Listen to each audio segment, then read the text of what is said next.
Bonjour à tous, c'est Jean-Luc Haut sur sa chaîne YouTube. Aujourd'hui, nous allons parler du groupe NVL qui entame la construction du premier navire de renseignement de type 424.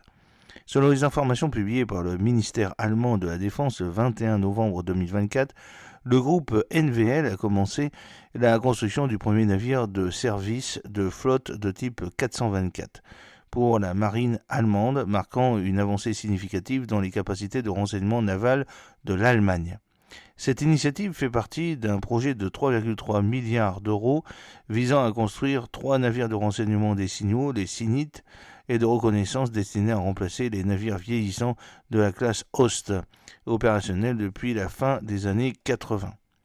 Pose de la quille pour l'innovation, le groupe NVL entame la construction du premier navire SINIT avancé de type 424 pour la marine allemande.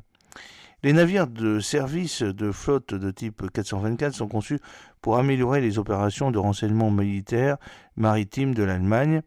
Chaque navire mesure environ 132 mètres de long et sera équipé de systèmes SINIT avancés pour surveiller les signaux radars et de communication sur un large spectre.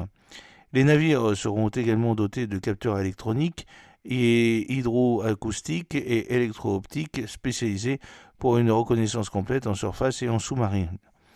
En juin 2021, l'Office fédéral allemand de l'équipement, des technologies de l'information et de soutien en service de la Bundeswehr a attribué à NVL Group un contrat pour la phase de conception des navires de type 424. Suite à l'approbation de la commission budgétaire au Bundestag allemand en juillet 2023, NVL Group et BW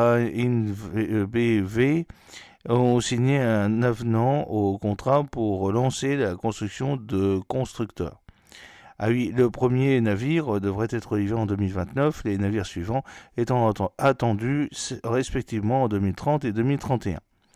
Le projet a fait l'objet d'un examen minutieux en raison de l'escalade des coûts et des stratégies d'approvisionnement. Initialement estimé à 2,1 milliards d'euros, le coût du projet est passé à 3,3 milliards d'euros en 2023.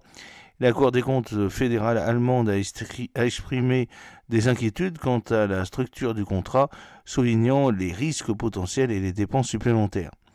Les navires de service de la flotte de classe Ost de type 423, introduits à la fin des années 80, sont des atouts fiables pour les opérations de transmission et de renseignement électronique. Cependant, ces navires ne sont plus équipés pour répondre aux exigences de renseignement maritime moderne. Leur technologie obsolète et leur capacité de furtivité limitée les rendent vulnérables dans des environnements où la guerre électronique et les contre-mesures sophistiquées dominent. Les réalités géopolitiques d'aujourd'hui, caractérisées par la concurrence entre les grandes puissances, la guerre hybride et la résurgence de l'activité navale dans les régions comme la Baltique, exigent un bond en avant dans les capacités de renseignement. L'affirmation de la Russie dans la Baltique et la mer du Nord souligne la nécessité de plateformes de renseignement robustes pour soutenir la posture défensive de l'OTAN sur son flanc oriental. En outre, les engagements de l'Allemagne dans les opérations multinationales en Méditerranée, dans le Golfe et dans l'Indo-Pacifique nécessitent des navires capables d'opérer efficacement sur différents théâtres.